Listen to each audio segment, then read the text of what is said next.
Most people believe that aging is inevitable and therefore begin to fear its arrival long before it manifests itself. However, some recognize old age as a precious gift bestowed by the heavens on the chosen ones. A wise gardener was once asked what youth is.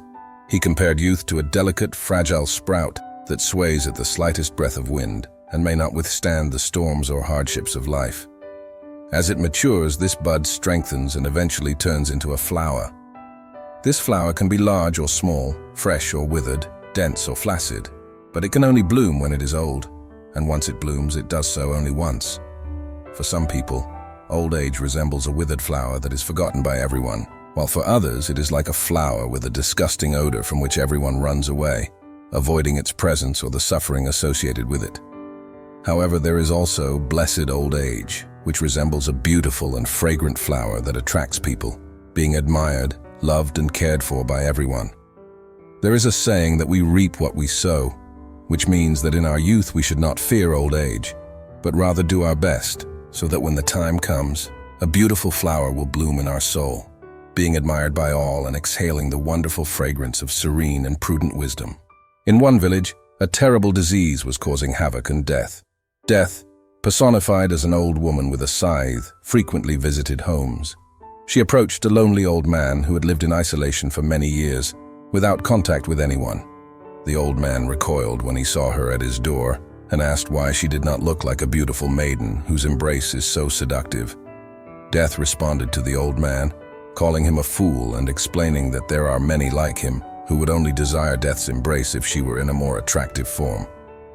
"Why am I foolish?" The elderly man was astonished, as he had lived an empty and meaningless existence, wasting the opportunity to find the happiness that everyone has, but only once. He couldn't be of use to anyone. Instead, he chased illusory chimeras that faded away like clouds. In this aimless search, he failed to realize the true value of life and wasted precious moments. "Is there any other way?" asked the elderly man with a frown. Death replied, "I was just at the house of your neighbor, who is the same age. I suppose he sent me away. Unlike him, I am a desirable figure. He was glad to see me and said he was not afraid of die, because he had done everything he could in this life.